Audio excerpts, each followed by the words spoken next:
I'll introduce the playback and we go from there, okay? Have a great conference, everyone. Please hold.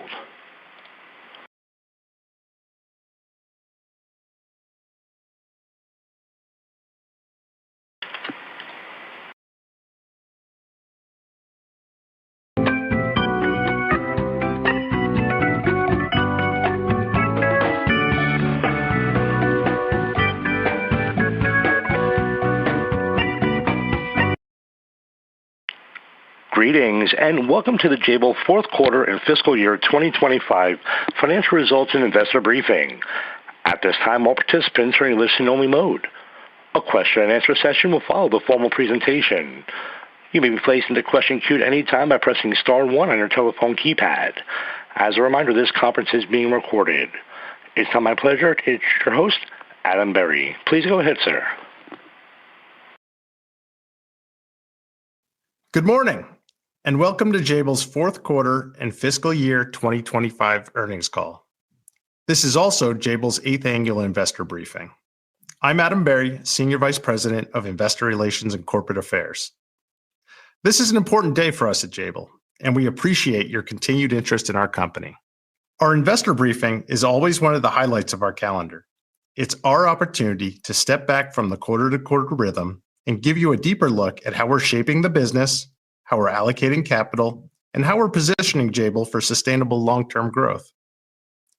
Before we dive in, I need to cover a quick but important point. Some of the information you'll hear during our discussion today will consist of forward-looking statements, including, without limitation, those regarding our financial guidance for the first quarter and fiscal year 2026, and our future business outlook. These statements involve risks and uncertainties that may cause actual results or trends to differ materially from our expectations. Jabil disclaims any intention or obligation to update or revise any forward-looking statements, whether as a result of new information, future events, or otherwise. Now, let me set the stage for what we'll cover today. You're going to hear from a number of our leaders across the organization, each of whom will bring their perspective on Jabil's performance, opportunities, and direction. We'll begin with Greg Hebard, our Chief Financial Officer, who will walk through our fiscal 2025 results and share the outlook for the first quarter of fiscal 2026. Greg will also frame how we think about the balance sheet, free cash flow, and capital allocation. Next, Steve Borges will cover regulated industries. This is a critical part of our business, encompassing healthcare, automotive and transportation, and renewable and energy infrastructure. These are markets where quality and trust are non-negotiable, and Steve will share both the near-term realities and the long-term opportunities. After Steve, you'll hear from Matt Crowley, who leads Intelligent Infrastructure. This is our fastest-growing segment, and the growth is being fueled by unprecedented demand for AI-related systems, from semiconductor capital equipment to racks, servers, and advanced cooling solutions. Matt will explain how Jabil is positioned to capture this wave of growth with system-level integration that very few companies can deliver. Following Matt, Andy Priestley will take us through connected living and digital commerce. This is a segment in transition as we deliberately move away from lower-margin legacy consumer programs and strengthen our position in automation and advanced technologies. Andy will share how this pivot is improving the quality of earnings today and positioning Jabil for long-term opportunity in robotics, warehouse automation, and next-generation connected devices. Finally, we'll conclude with our CEO, Mike Dastoor, with help from EVP of Operations, Fred McCoy, and Chief Supply Chain and Procurement Officer, Frank Mackay. Mike and team will bring it all together by describing how our portfolio strategy, capital allocation discipline, and culture of execution position Jabil to thrive in an evolving market.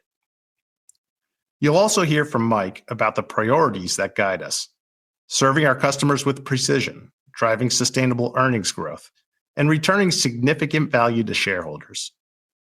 All in, we expect today to give you a clear, transparent picture of how Jabil is positioned, not just for fiscal 2026, but for the years ahead. With that, let's get started. It's my pleasure to introduce our Chief Financial Officer, Greg Hebard. Thank you, Adam. Good morning, everyone, and thank you for joining us. I'll begin this morning with our Q4 results. For the fourth quarter, our team delivered strong performance, reaching approximately $8.3 billion in revenue, which exceeded the midpoint of our guidance by roughly $800 million.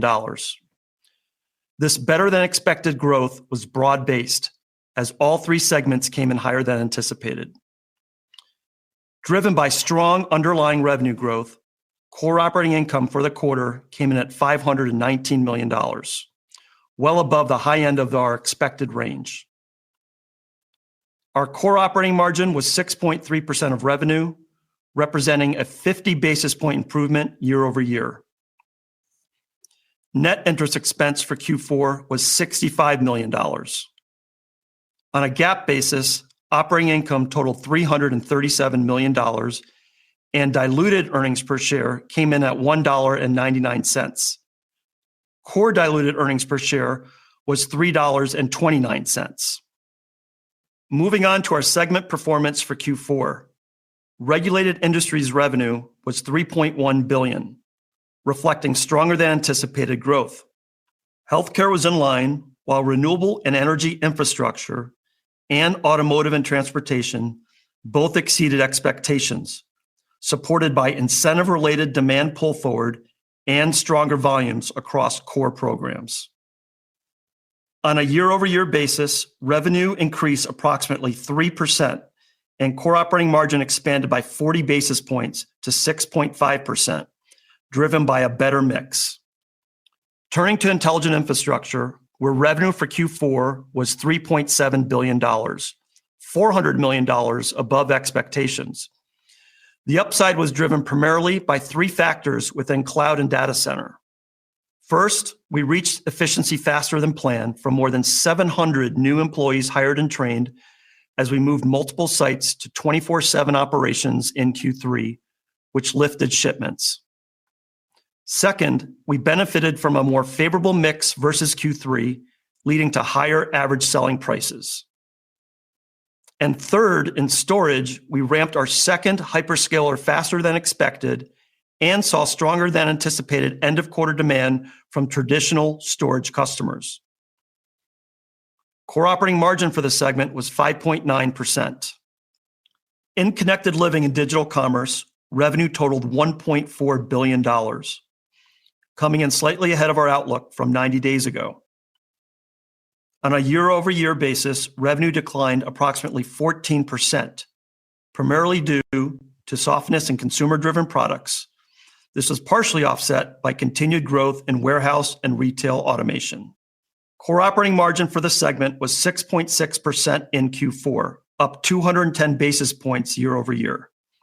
The increase reflects cost actions taken earlier in the year and a deliberate shift towards higher margin programs and markets within the segment. Let's move to our cash flow and balance sheet metrics. In the fourth quarter of fiscal 2025, inventory ended at 69 days, a 5-day improvement from last quarter. Including inventory deposits, net inventory days were 55, down 4 days sequentially. This working capital discipline supported strong cash generation, with cash from operations of $588 million in the quarter and $1.64 billion for the year. Net CapEx expenditures were $83 million in Q4 and $322 million for the full year, or 1.1% of revenue.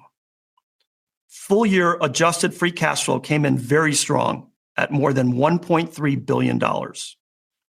We exited the fiscal year with a healthy balance sheet with debt to core EBITDA of 1.3 times and cash balances of approximately $1.9 billion.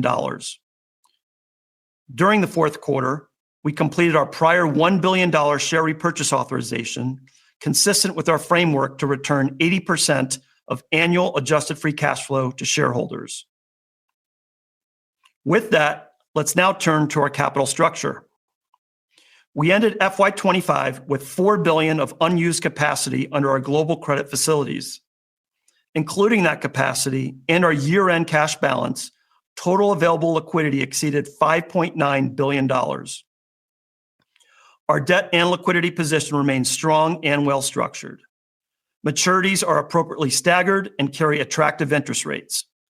Importantly, we remain fully committed to maintaining our investment-grade credit profile.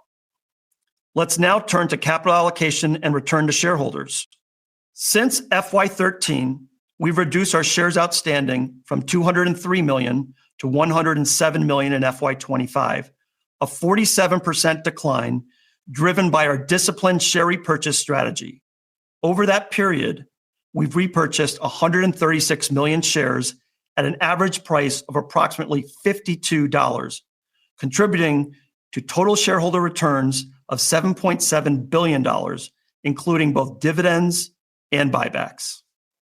As a reminder, in July, our board authorized a new $1 billion share repurchase program, giving us continued flexibility to return capital thoughtfully and opportunistically. We intend to fully execute the current authorization in fiscal 26. With that, let's turn to the next slide for our Q1 FY26 guidance. Beginning with revenue by segment. For Q1, we anticipate regulated industries revenue will be $3.05 billion, up 3% year on year, as we expect some of the dynamics that benefited Q4, particularly in automotive and renewables, to carry into the early part of the first quarter. For our intelligent infrastructure segment, we expect strong growth to continue with revenue for the quarter to be $3.67 billion, up approximately 47% year over year. We expect this increase to be driven by sustained, broad-based AI-related growth in cloud, data center infrastructure, and capital equipment markets. In our connected living and digital commerce segment, revenues are expected to be $1.29 billion, down 16% year on year. This reflects continued softness in consumer-centric products, offset slightly by growth in warehouse and retail automation markets. It's important to note that some of the year-on-year decline is intentional, as we focus on strengthening the quality of the portfolio by exiting or pruning lower margin programs and remixing the segment toward more durable growth opportunities. Putting it all together at the enterprise level, total company revenue for Q1 is expected to be in the range of $7.7 billion to $8.3 billion. Core operating income for Q1 is estimated to be in the range of $400 million to $460 million. GAAP operating income is expected to be in the range of $263 million to $343 million. Core diluted earnings per share is estimated to be in the range of $2.47 to $2.87. GAAP diluted earnings per share is expected to be in the range of $1.27 to $1.84. Net interest expense for the fourth quarter is estimated to be approximately $64 million. And for the year, we expect to be in the range of $240 to $250 million. Our core tax rate for Q1 and for the year is expected to be 21%, consistent with FY25. In summary, turning to the next slide, FY25 was marked by disciplined execution. We sharpened the portfolio, improved business mix, delivered strong margins, and converted that execution into strong free cash flow. These results highlight the strength of our diversified model and the alignment of our business with secular growth drivers. We enter fiscal 26 well-positioned to continue delivering growth, margin expansion, and robust free cash flow. With that, I'll now turn the call over to Steve. Hello, I'm Steve Borges, and I lead Jabil's regulated industry segment. This segment spans three major areas: automotive and transportation, healthcare, and renewables and energy infrastructure. Each of these markets are undergoing significant transformation, and our engineering-led teams are deeply engaged in helping customers navigate that change with speed, precision, and a focus on long-term value. Let's start with automotive and transportation. This industry is emerging from a global market correction, and while near-term growth in battery electric vehicles has slowed, the long-term outlook remains strong. Regulatory shifts, changing incentives, and trade pressures, particularly around Chinese EVs and U.S. tariffs, are reshaping OEM strategies. Customers continue to design platforms that can be leveraged across their entire portfolio versus being specific to an EV, hybrid, or ICE vehicle. As such, and throughout the softness in automotive, Jabil continues to add new customers and vehicle-agnostic programs, helping to bring more stability to the business. We are leaning into technologies that will define the industry's future. Software-defined vehicles, advanced driver assistance systems, compute, and other powertrain-agnostic solutions are all growth areas. Jabil continues to bring differentiated value by our engineering-led engagements, as well as our strategic collaborations, like the one we announced recently with ABL, to co-develop designs and manufacturing solutions for the automotive and transportation market. Beyond specific collaborations, our automotive teams continue to strengthen partnerships through execution and capability expansion. That combination of technical know-how and trusted relationships positions us well as this market continues its transformation. Turning to healthcare, we see an equally dynamic environment shaped by innovation, demographics, and patient needs. Connected care continues to create new markets, enabling care delivery in ways that are more accessible and more personal. Personalized medicine is driving improved outcomes for chronic diseases, while new care settings from hospitals to the home are broadening opportunities for innovation. At the same time, healthcare companies face growing pressure to simplify their supply chains. This is where Jabil adds unique value. Our scale, quality systems, and engineering expertise allows us to provide comprehensive solutions that are difficult for others to replicate. Our acquisition of PII has brought us into the CDMO space, and our sterilization initiative is opening doors with new customers. We're also advancing our capabilities in minimally invasive devices, medical device reprocessing, and injectables, including GLP-1s and biologics, which remain a key area of focus. We remain committed to expanding our capabilities, whether through M&A or organic growth. We are unlocking new markets, creating more value for our customers, and further differentiating Jabil in a competitive landscape. In short, Jabil is helping healthcare innovators bring life-changing solutions to patients faster, more reliably, and at scale. Finally, in renewables and energy infrastructure, the macro picture is dynamic. Global electricity demand is projected to increase by as much as 70% by 2040, driven in large part by the growth of data centers and industrial use. Meanwhile, interest rates, tariffs, and policy changes are reshaping near-term demand in areas like solar and energy storage. Even with these shifts, we've been able to support our customers without disruption, including complex product transfers. Despite the headwinds, renewables remain the fastest growing and lowest cost source of new energy.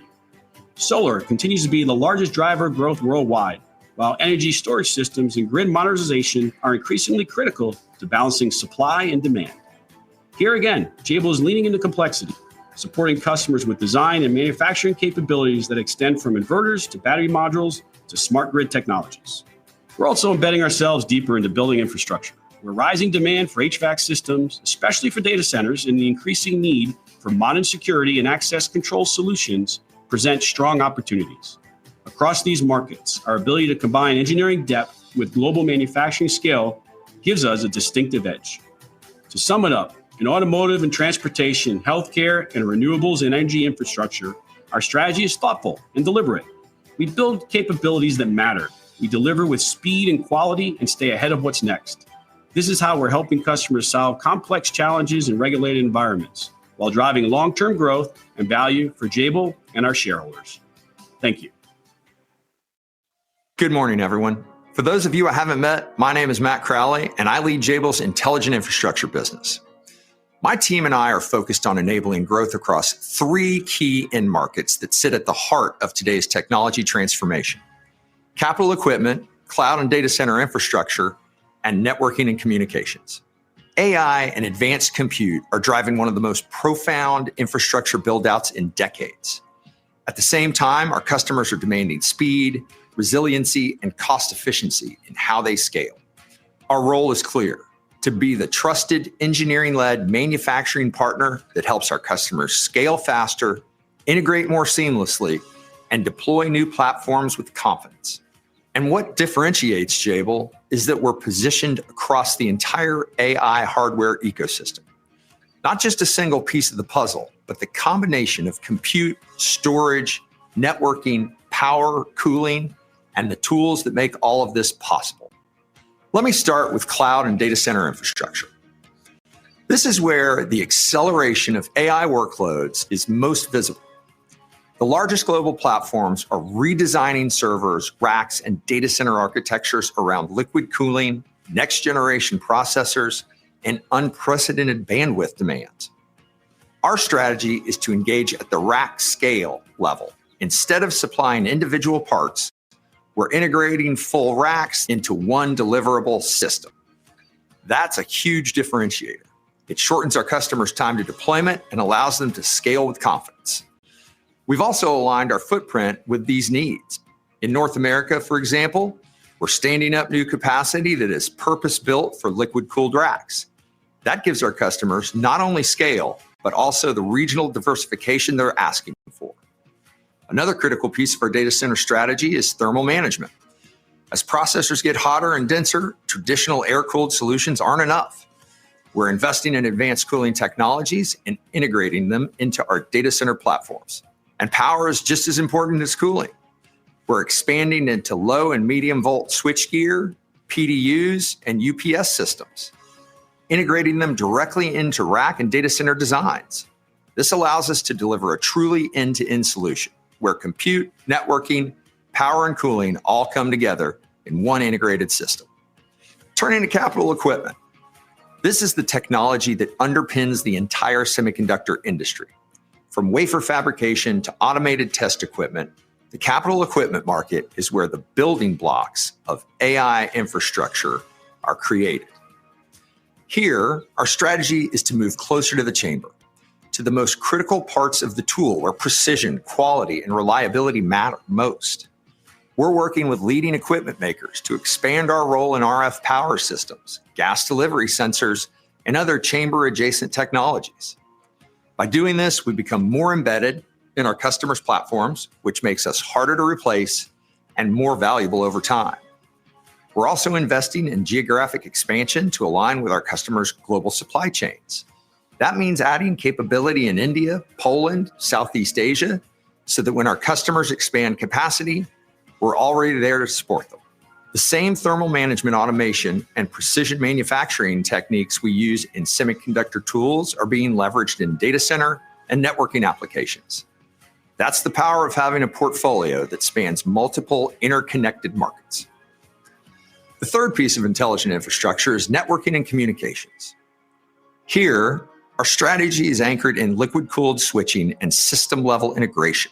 The explosive growth of AI workloads is driving unprecedented bandwidth requirements, and traditional air-cooled networking gear is no longer sufficient. We're investing in liquid-cooled switch technology, integrating it with compute, power, and thermal solutions to deliver complete rack-level systems.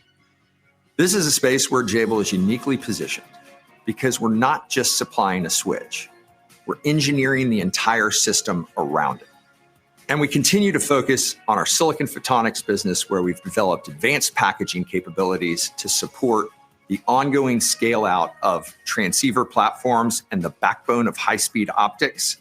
And our strategic focus remains at the system level, where all elements of the rack architecture are converging. So let me bring it all together. Our customers are no longer looking at servers, racks, or switches in isolation. They're designing entire systems that must work together seamlessly.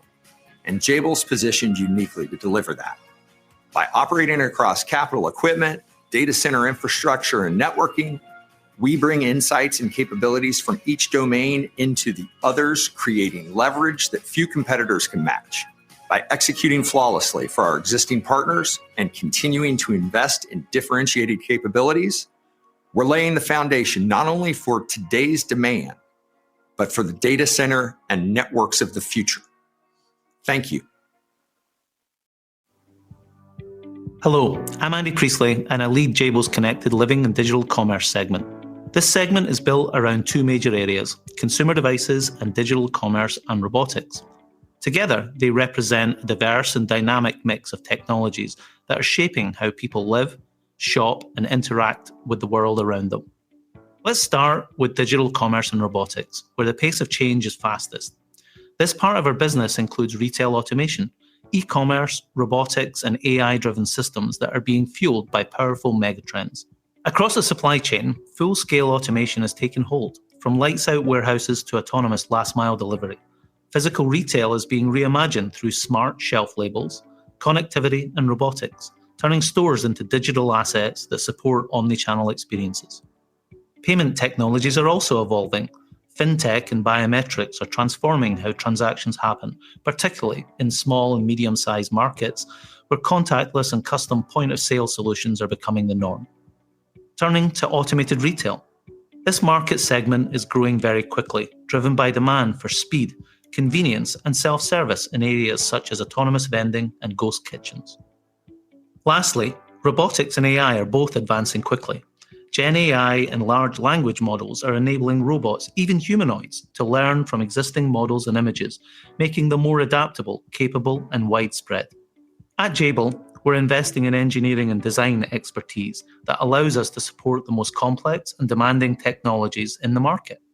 From computer vision and high-speed automation to complex assembly, we're enabling the next generation of intelligent systems. These strengths are also opening doors into fast-growing end markets where innovation and flawless execution are non-negotiable.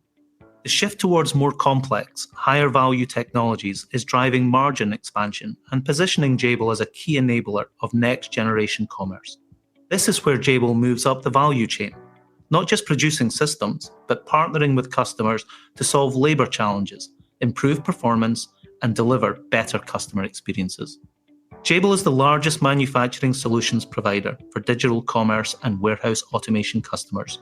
Our scale and expertise allows us to support the largest players in this industry as they navigate today's challenges and beyond. On the consumer device side, we're focused on products that enhance everyday life, from small and major appliances to home comfort and outdoor living.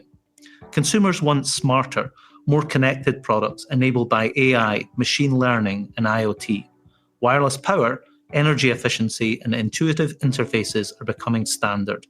At the same time, there's a growing appetite for creating experiences at home, bringing indoor comfort outdoors and elevating how people live. Safety and security is becoming a critical pillar of our future success. Our work in commercial drones and vision systems continues to support safer environments and a more enjoyable experience. We're extremely proud of the innovation happening in these areas.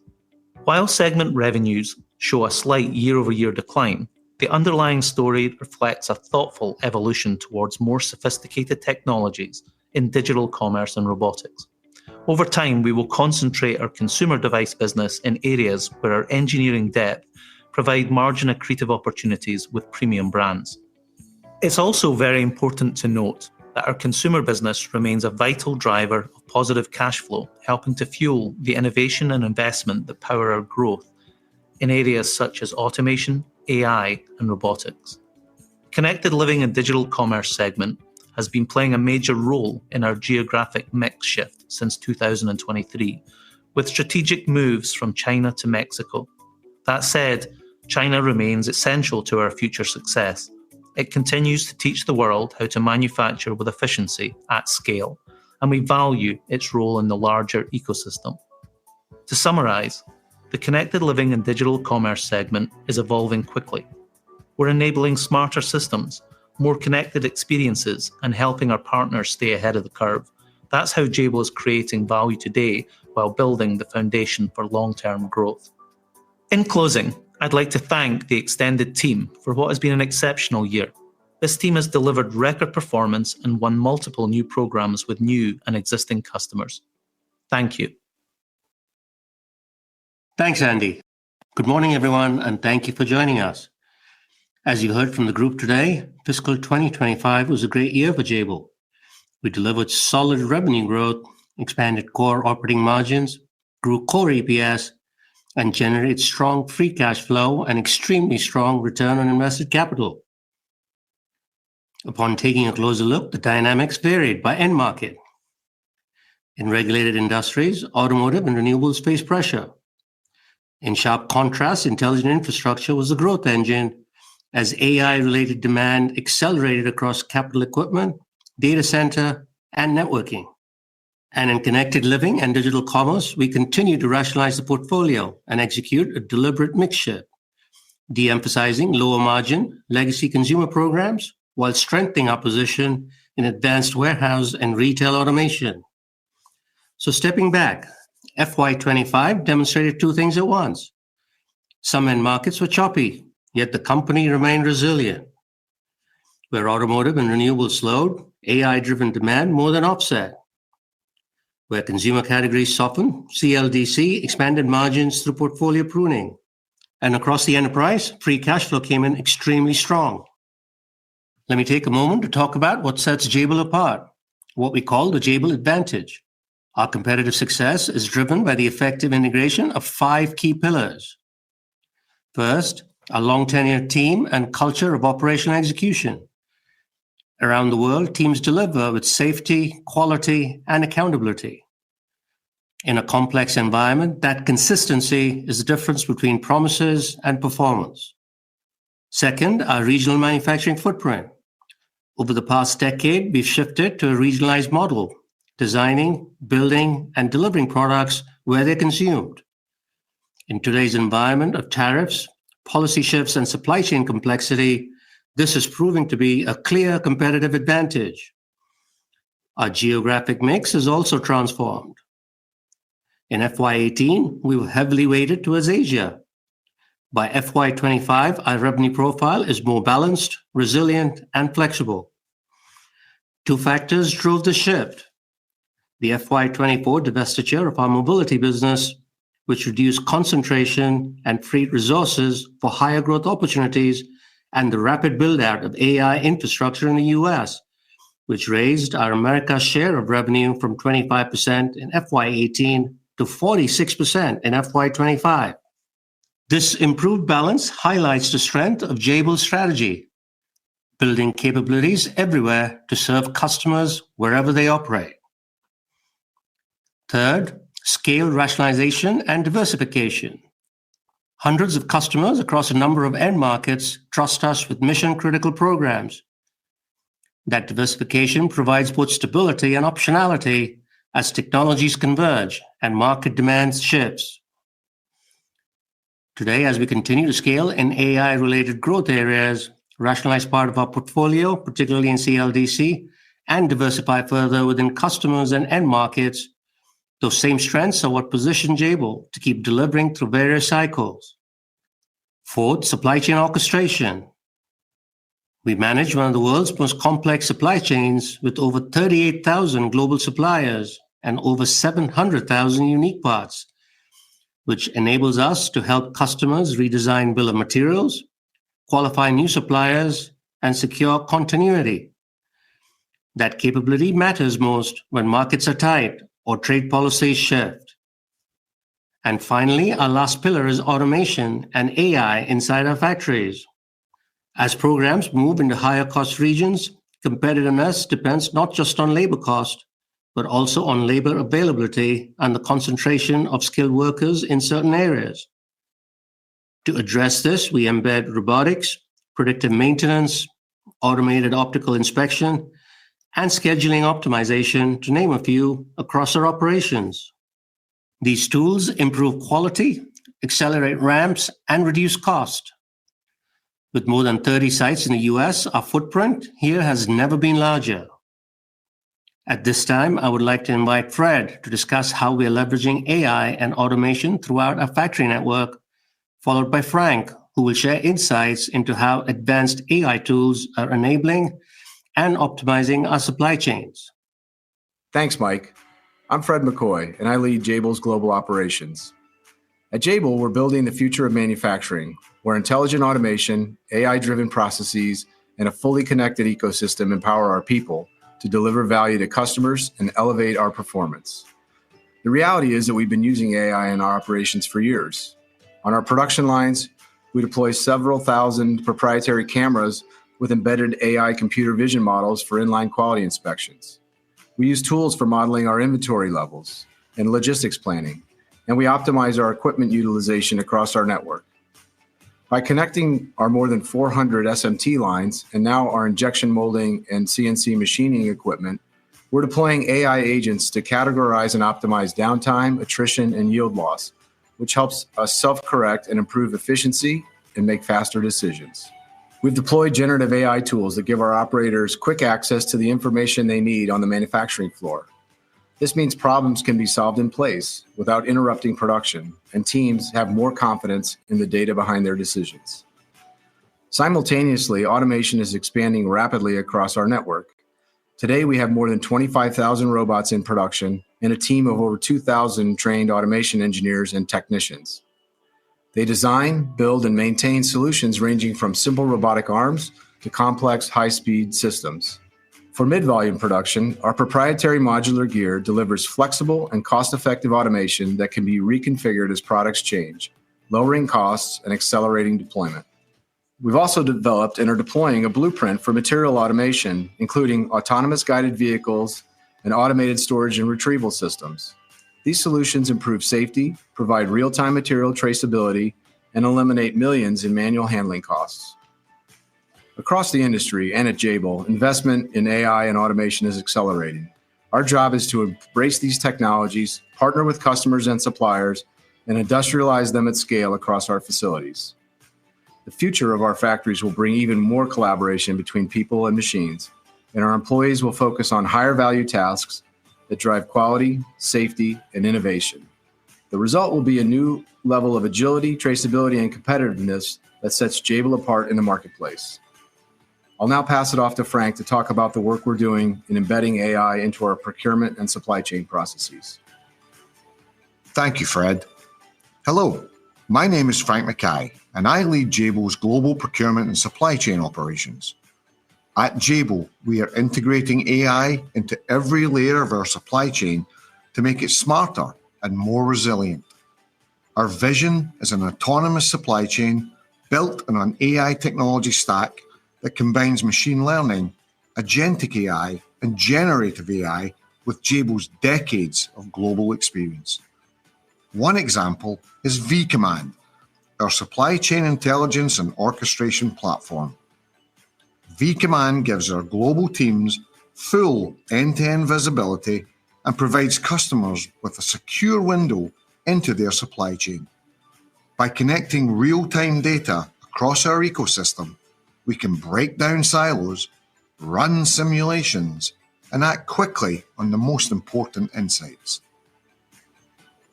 AI-powered dashboards and intelligent alerts help us prioritize issues as they arise real-time, whether that means mitigating supply risk, tracking shipments, or improving freight performance.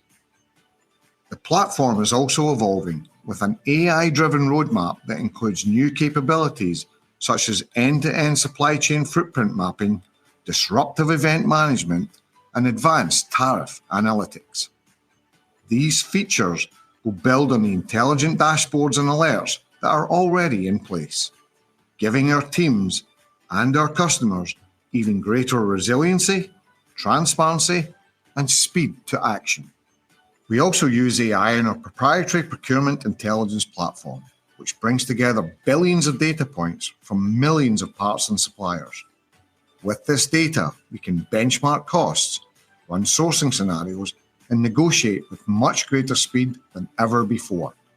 And in one particular case, we reduced the sourcing cycle from 2 weeks to 1 day across hundreds of thousands of parts, freeing up our teams to focus on far more strategic efforts.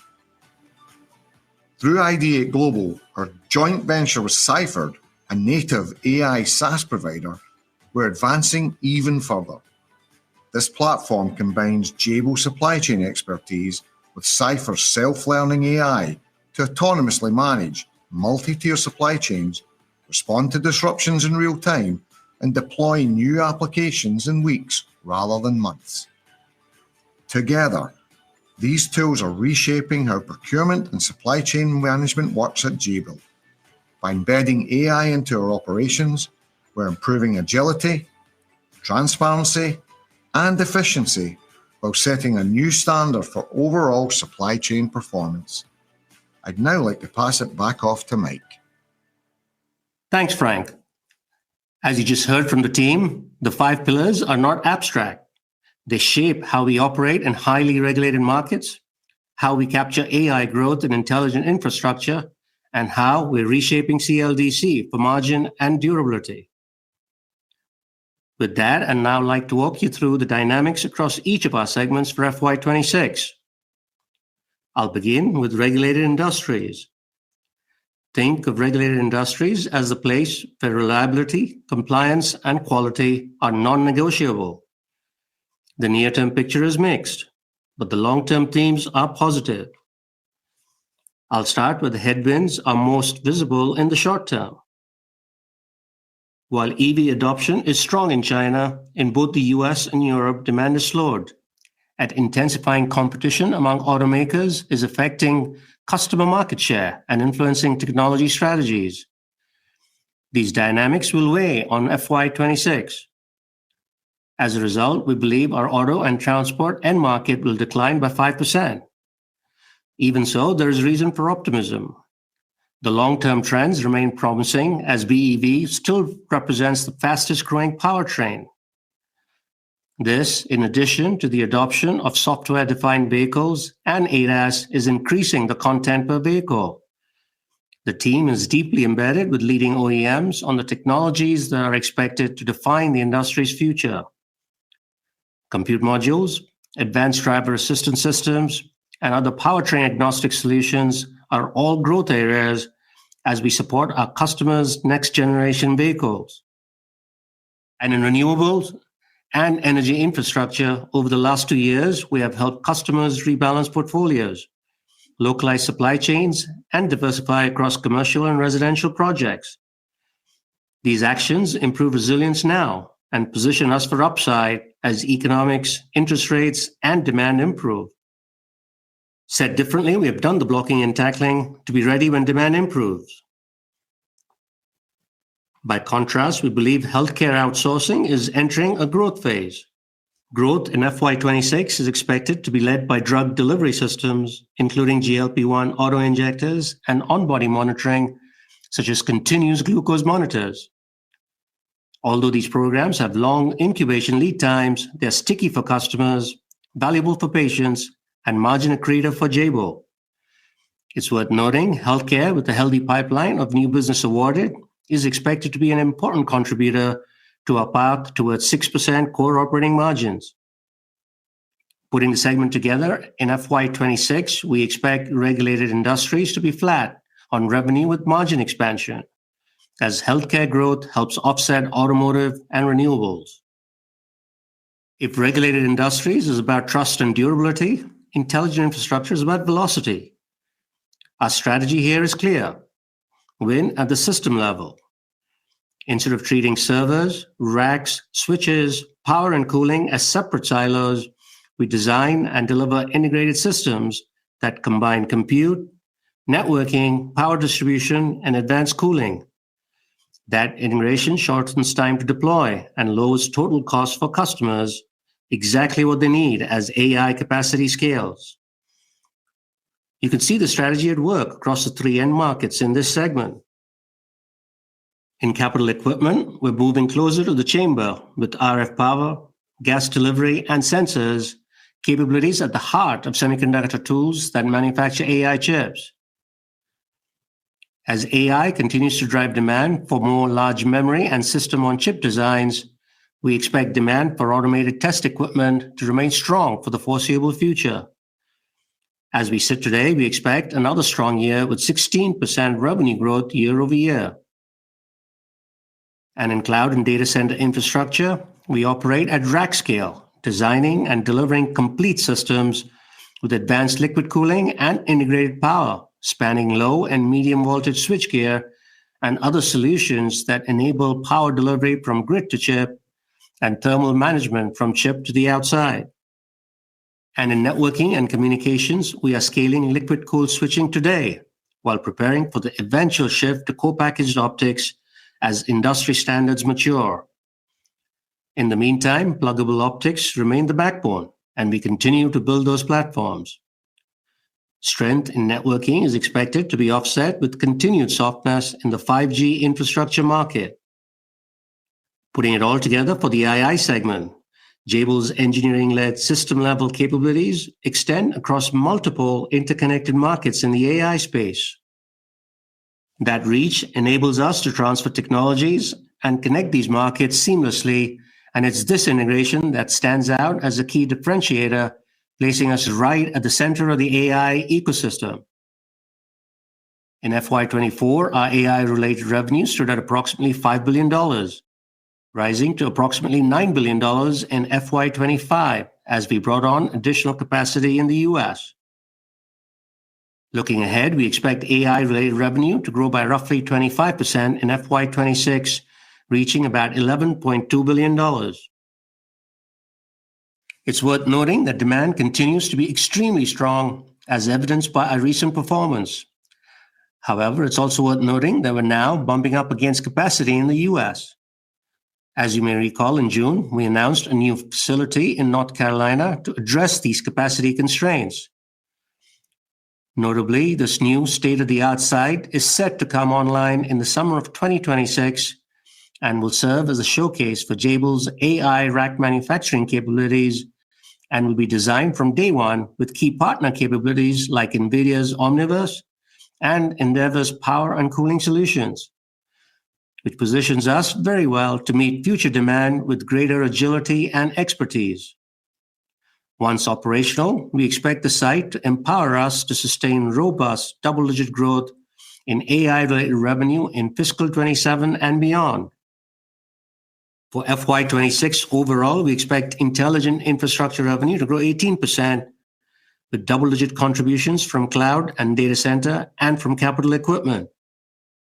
Segment margins should remain consistent with Jabil's overall level in the mid 5% range. Turning now to our CLDC segment, which is in the midst of a planned transition, and the logic is straightforward. On one hand, we are pruning lower-margin, short lifecycle programs in legacy consumer electronics that don't match the margin profile we desire.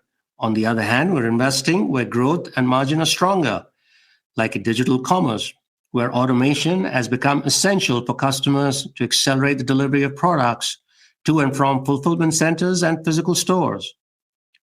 We design, manufacture, and scale robotics, warehouse automation systems, and physical AI platforms, helping customers move from pilots to global deployments with speed and confidence. Over time, we expect our early engagement in humanoids will be another option for growth and diversification. In connected living, the pivot is towards advanced technologies, wireless power, human-machine interfaces, and connectivity platforms. We pair these technologies with regionalized manufacturing in Mexico, Eastern Europe, and Southeast Asia to shorten supply chains and reduce tariff exposure. The anticipated result is a smaller yet healthier business with better earnings quality.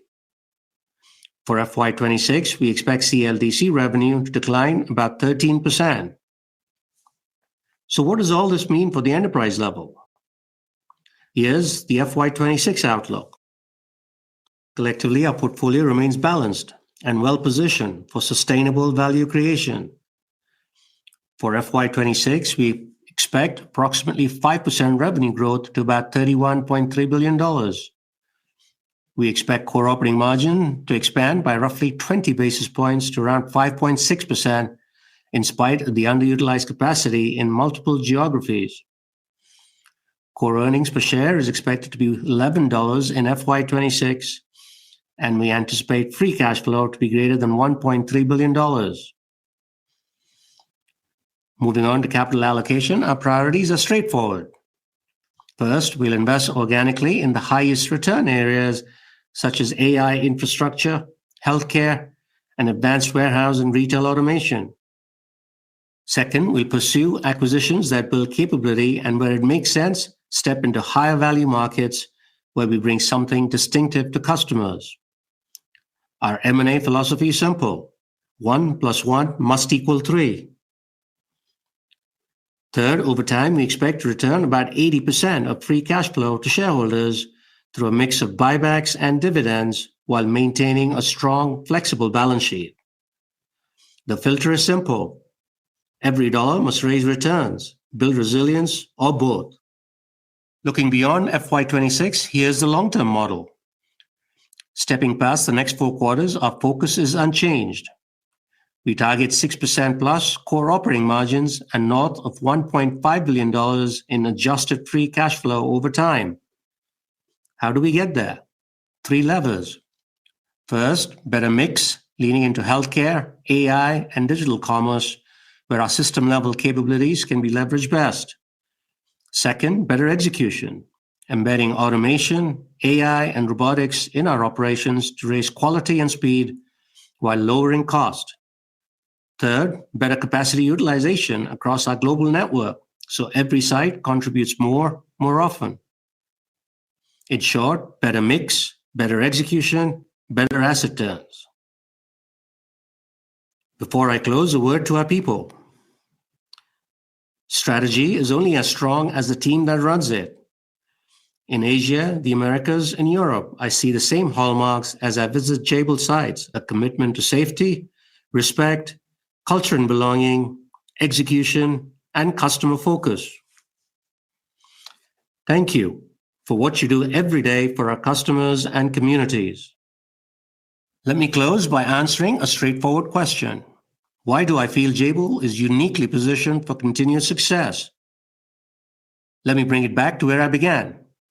FY25 demonstrated the strength of our diversified, resilient portfolio and our ability to successfully navigate a complex and dynamic tariff environment, even as market conditions shifted and geopolitical uncertainty increased.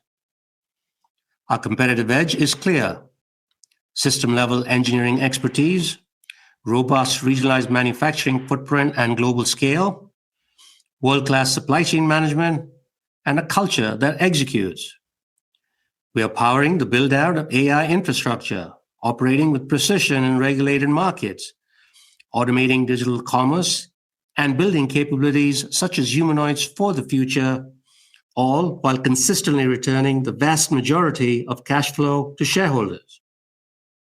Thank you. I'll now turn it back over to Adam. Thanks, Mike. As we wrap up our prepared remarks, and before we move into Q&A, let me leave you with 5 key takeaways from today's discussion. First, fiscal 2025, we believe, proved out the strength of Jabil's diversified model. Second, regulated industries highlights both resilience and long-term opportunity. Third, intelligent infrastructure continues to be our growth engine. Fourth, our deliberate portfolio shift in connected living and digital commerce is paying off. And fifth, capital allocation remains disciplined and consistent. On behalf of the entire leadership team, thank you for spending the time with us today. We appreciate your engagement, your feedback, and your continued interest in Jabil. With that, let's open it up for questions. Operator, we're now ready for Q&A. Thank you. We'll now be conducting a question and answer session. If you'd like to be placed into question queue, please press star 1 on your telephone keypad. A confirmation tone will indicate your line is in the question queue. You may press star 2 if you'd like to move your question from the queue. For participants using speaker equipment, it may be necessary to pick up your handset before pressing the star keys. One moment, please, while we poll for questions. Our first question is coming from Ruplu Bhattacharya from Bank of America. Your line is now live. Hi, thanks for taking my questions. I want to start with AI. Can you give us some more details on which of the 3 areas you see more growth? Is it in core rack manufacturing or in optical transceivers or in switching? Where do you see Jabil outpacing market growth? And there's some investor concern that Jabil could be losing some share in data center and AI. Can you talk about any share shifts that are happening, and how do you see margins in this segment? Hey, Ruplu, this is Matt. Thanks for the question. So first, I would just start with, Mike mentioned it in his prepared remarks, but we're growing 25% in our AI revenue year on year. So going from $9 to $11.2 billion. And when you think about the base that we built up in 25, we're really pleased with that business and where it's going. Now, across the 3 sectors, we're growing pretty well in each one. In capital equipment, we'll maintain our positions with the right customers that we have. We'll also add capabilities that get us closer to the chamber, which will help us defend our positions that we have that exist and also go get new business. In the cloud and data center infrastructure, that's probably where we see the most position to take share. So if you think about our data center infrastructure business, that will grow triple digits where we build electrical switchgear, et cetera.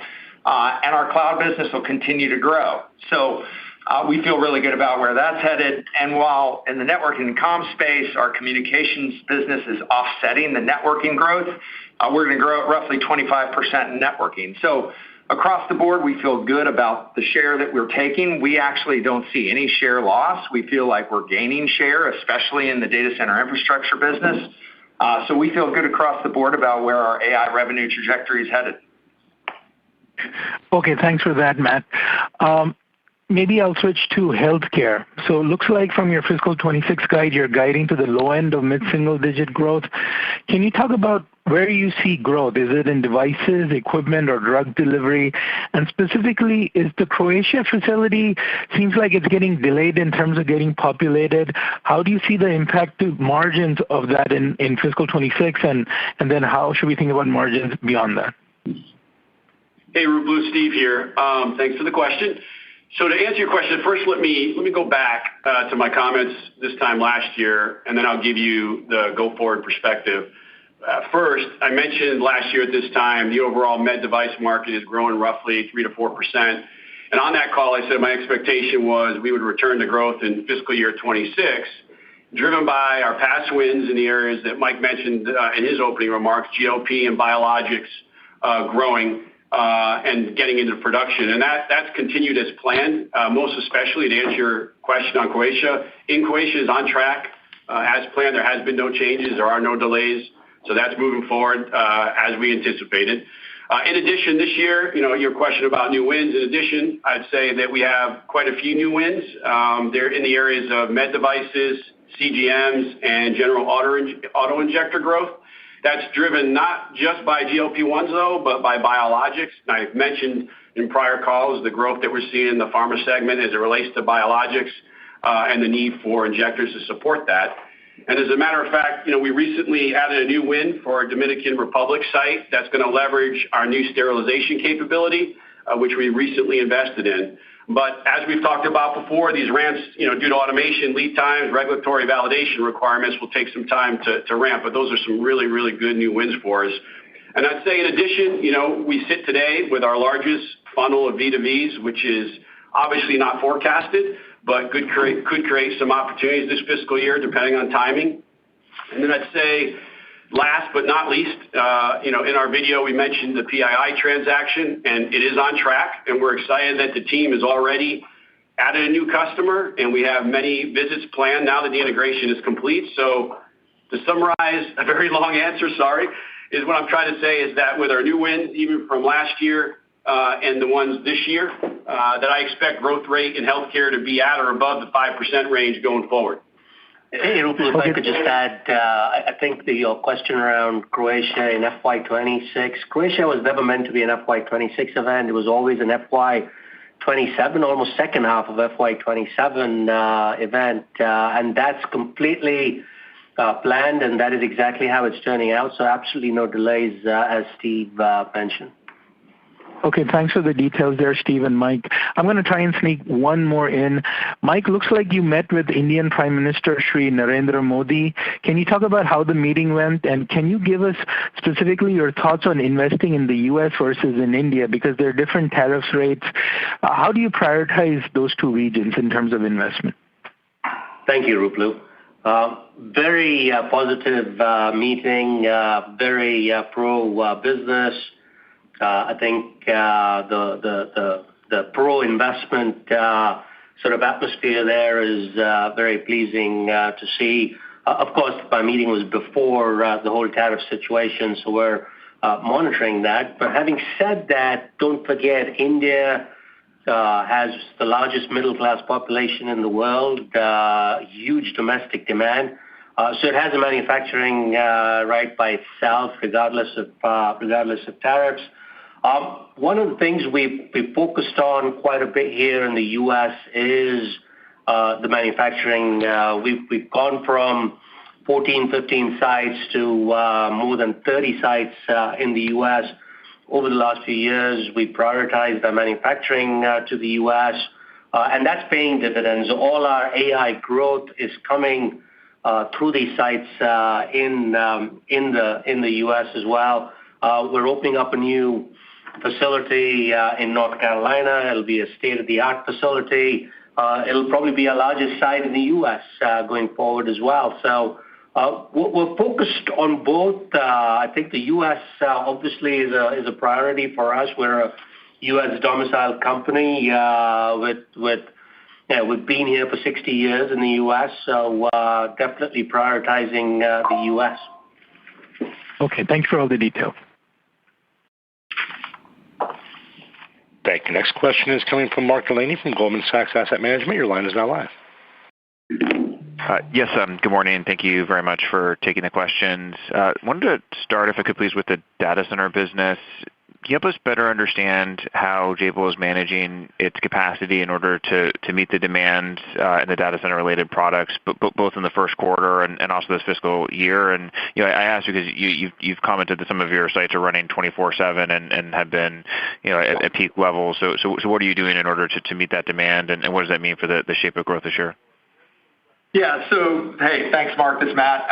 First, I would say, we are going to continue to operate sites at 24/7.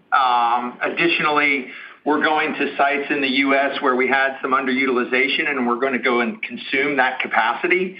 So in our data center infrastructure business, where we're going to be building chillers, we'll be consuming capacity in our Salt Lake City facility.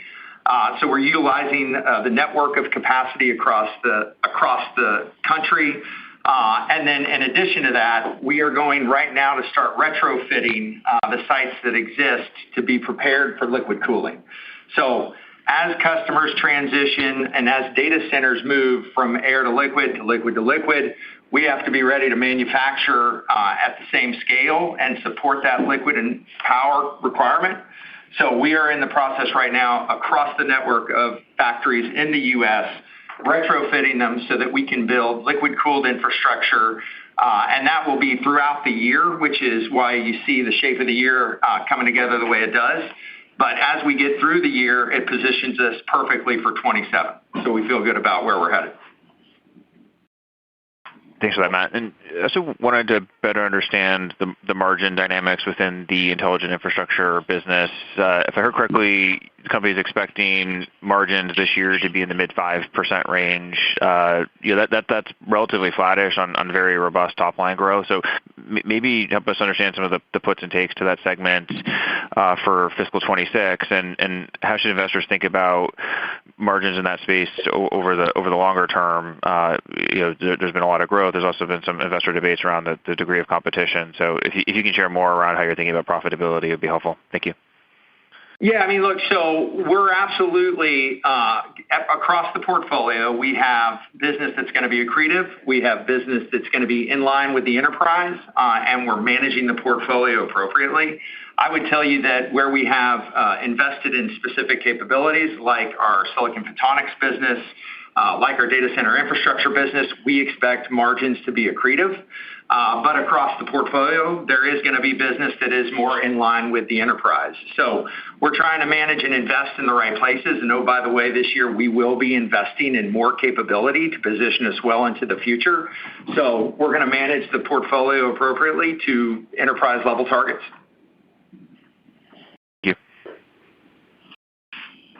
Thank you. Next question is coming from Stephen Fox from Fox Advisors. Your line is now live. Hi, good morning, everyone. Had a couple questions. I guess first off, could you guys unpack the growth of the operating margin guidance for the new fiscal year? Looks like sales are going up about $1.5 billion and margins by 20 basis points. But it seems like from just listening to the conversation so far, there's a lot of puts and takes in there. So I was wondering if you could address some of those and to figure out how we got to the guidance there. And then I had a follow-up. Yeah, hi, Steve. It's Greg. So we do see a 20 basis point pickup in our margins from 26 to 25. It's really we're seeing a good mix in the business that's improving margins. We still have some headwinds on unutilized capacity outside of the U.S. So that's still a 20 to 25 basis points of headwinds for us for this fiscal year. But as we look at the shape of the year, it's a little bit more flat versus last year. More of a 50-50 first half, second half, where we do see margins continuing to increase as we go through the balance of the year. That's helpful. But maybe can you add color just on the product pruning and also the investments in II, whether those are like material headwinds that we'll notice, within that 5-6, or something that's sort of flying under the radar more? Yeah, so let's hand over the call to Andy to talk about the product pruning on consumer. Sure. Hi, Steve. Andy here. So I think you heard in the prepared remarks from Greg and Mike, we have made a conscious decision over the last 12, 18 months, and a deliberate shift away from some of the lower margin commoditized products towards more of an engineering-led margin accretive product with some of the most premium brands on the planet. So that's certainly having an effect on the overall revenues, but having a positive effect on the overall margins. Okay, that's helpful. And Steve, if I can just add, I think I talked about it in my prepared remarks a little bit. We're still marching strong towards the 6% target, 6% plus target, I should say, that we have for the enterprise. I talked about mix, efficiency, and capacity utilization. The mix is actually one of the key factors that we're focused on. In healthcare, you have margins getting better, the growth's coming through.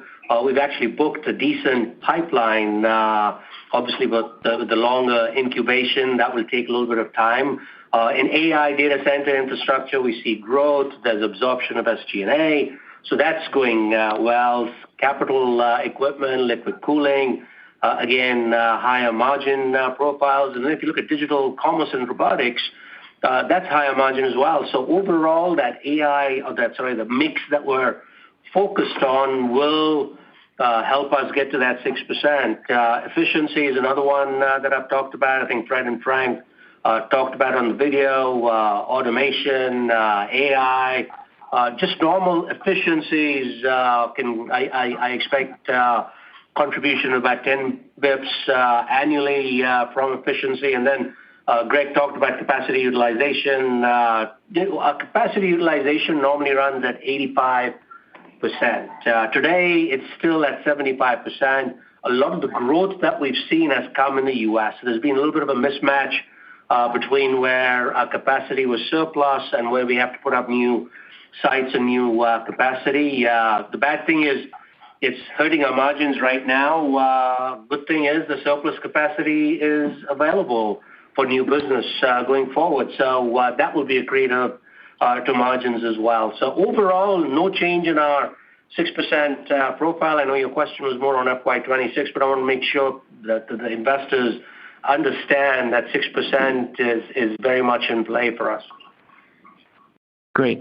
Mike, that's very helpful. And then just one question for Matt. I know there's a lot of detail here in this question, but maybe from a big picture standpoint, when we think of, you mentioned chillers and other power management products. I mean, on one hand, there's, traditional EMS production and programs that you're doing. On the other hand, you guys have obviously increased your capabilities, as you mentioned.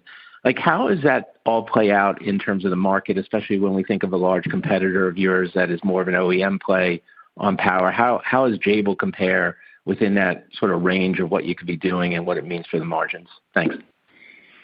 Yeah, thanks, Steve. So, we've really focused on building capability. If you think about the market today and where a ton of volume is being driven, especially in the hyperscale space, products, OEM approach, we don't see that as the future. We see the ability to configure and support scale globally as what these customers want. So that's where we've invested. That's the capability we've created. And we feel really good about how that business is growing. And as I mentioned, it's grown in the triple digits. So we think as we scale out across our first hyperscale customer, our second hyperscale customer, it is probably where we will land our third hyperscale customer. So it's a focus area where we've invested, and we think it's going to help us grow. Great. Thank you very much. Thank you. Next question is coming from Melissa Fairbanks from Raymond James. Your line is now live. Hey guys, thanks so much. I wanted to start off with a question for Steve. This may not be a fair question because it all just kind of materialized overnight, but I'm curious about any trends that you're seeing with some of your healthcare customers related to the latest Section 232 issues. I know there hasn't been much time to digest, and from what I understand, it was kind of unexpected. I'd expect that most of your programs, like in Mexico, are MCA compliant, but I'm just wondering if you've seen any changes in customer behavior given the possibility of more tariffs, or if this might just be a net neutral impact to your customer plans. Yeah, thanks, Melissa. Yeah, it is fresh news for sure, but when we look at it on the surface, there's areas such as the gloves, wheelchairs, et cetera, and commodity stuff that we actually don't play in. But then there are areas like pharma and others that we do. The good news is that, as we've talked about before, our healthcare business and our auto business, for that matter, is region for region consumption. So, we're in a good place from a manufacturing standpoint. I actually view the potential impact on the pharmaceutical side of the business is a great opportunity, because if that business gets tariffs at a certain rate, then the opportunity for U.S. production would actually be good for us, especially in our PII operation. So we'll have to see how it plays out, but I view it as a net positive. Okay, great. Thanks. That's very helpful. Maybe just one for the team. Well, Steve, this might be for you too. I'd also like to ask about the overall capacity utilization or the inefficiencies that you've been seeing. Correct me if I'm wrong, but I think a lot of the margin headwinds or inefficiencies outside the U.S. were related to the auto business. If we do finally see an inflection point in that auto transport business, do you have the capacity to address potential upside, or is this something that it's going to take some time to flow through the P&L? Yeah, I guess I'd say this as it relates to the auto part of the business. We have capacity in place to be able to support upsides. Now, as you can tell by our numbers, we're not predicting in this fiscal year to see growth, and I can certainly talk to you a little bit about that in terms of the why. But going forward, we do see growth coming back, especially, with the advent of software-defined vehicle architecture becoming stronger into the vehicle, which is adding more electronic content. So, I do see growth down the road, and that'll fill that capacity. So we're in a good place as it relates to that for auto. Okay, great. And maybe just sneak in one more. The new North Carolina facility that's coming on mid next year. I'm wondering what the expectations are to get that facility fully loaded, in terms of timeline. It kind of seems as like it might be more of what you're already doing. So, maybe the demand is already there to support it right off. Maybe for Greg, what should we expect in terms of either the margin profile of that facility, revenue contribution, toward late next year into fiscal 27, and even expectations for the depreciation expense? Hey, Melissa, this is Matt. Let me take part of that, and I can hand the depreciation expense back to Greg. But okay. so we are expecting, number one, we do have plenty of demand, so we feel good about getting the site filled. Now, the site will be ready in the back half of the second half, so we don't expect for it to get to be fully loaded until probably middle of 27 as we ramp and bring on new customers. Okay. It's going to be 500, it'll be a 500 square foot facility. It's going to have 12 megawatts piped in to start. We'll move to 25 over 18 months. And then over the next 3 years, it'll get to 80 megawatts. So as we grow and as we fill up the facility, clearly there will be a different revenue profile of what that facility will generate over time. But we feel really good about it. There is plenty of demand. And as I mentioned, the fact of the matter is that we are bumping up against capacity. So as soon as that comes on, we feel good about starting to get it filled up. I don't think you're going to see a big hit, a big impact in 26. It will make a significant contribution in 27. Okay, perfect. Hey, Melissa, and just on the investment side of that, the North Carolina investment will be mostly in 26 from a CapEx perspective. We see that in the range of 75 to 100 million, and that will absolutely be in our range of CapEx overall, which is in that 1.5% to 2% of CapEx to revenue. And as you can see from our numbers we printed in 25, we've been on the low end of CapEx, 1.1 in 25. So we still feel really comfortable in the overall investment that Jabil's doing and from a CapEx point of view. Okay. Great. Very helpful. Thanks so much, guys. Thank you. Next question today is coming from David Vogt from UBS. Your line is now live. Hi, this is Brian on for David. Thanks for taking the question. Just to start, you guys touched on it, but why are you expecting EV to be down in fiscal year 26 when new programs should be ramping? I know you talked about weakness in Europe and the US as well as strength in China, but just further color there would be helpful. And then I have a follow-up. Thank you. Sure. This is Steve. Brian, I'll take that one. We remain prudent, I'd say, in our thoughts related to the auto and transportation segment. I mean, there's still lots of volatility as automakers reset their portfolio strategies between EVs, ICE, and hybrid based on the overall environment. But I'd say inclusive of that, we continue to see a decline in EV market share in the U.S. As you mentioned, yes, Europe is up, but off a very small base of only about 2 million units. China continues to be the growth area, and we're participating there to help offset softness in the U.S. market. And what I'd say there is we've also been able to we've doubled our business year on year with our first Chinese OEM customer. We've added a second Chinese OEM customer to our portfolio, which will ramp starting late 26 into 27, which gives us the opportunity down the road for continued growth of that business. I'd also say that when I look at our ACES strategy, which is agnostic to vehicle type, so think of domain controllers, which control parts of the vehicle, zonal control is the same thing, and compute modules, we continue to add those portfolios. But what's happening is that you have the decline that exists, the reset of the portfolios, the cancellation of some programs as the new programs launch, and it takes a couple of years to launch those new platforms, and that's kind of where we're at this point. And Brian, if I can just add, I think if you look back at our history, we've been very conservative with our forecasts. Obviously, there's a lot of moving parts with what's going on in some of the end markets. So we err on the side of conservatism there. I think Steve mentioned prudent. That's a perfect word to describe our philosophy, not just on EVs, but on a number of end markets, because we expect we'd rather be right than wrong there. So the conservative approach is something we've worked on over the last few quarters as well. Got it. That's helpful. And then just to add on, I know you guys touched upon this as well. I just wanted to get your guys' thoughts if there's anything else that you could add regarding a warrant deal between one of your competitors and Amazon, just any implications for the industry or the company itself. Thank you. Hey, Brian, this is Matt. So, first I would say we were the first EMS to do warrants with that company. That put us in a really good position. I would also point to the portfolio of warrants that they manage. It is not complementary, it's redundant. So it makes sense that they would go and acquire other similar like companies from a warrant portfolio perspective. And again, the demand is just so great that having backup agreements makes sense. So from our perspective, we were the first to do it in the EMS space.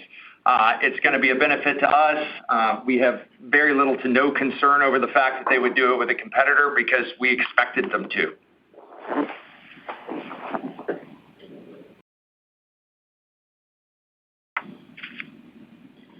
Thank you. We've reached the end of our question and answer session. I'd like to turn the floor back over for any further closing comments.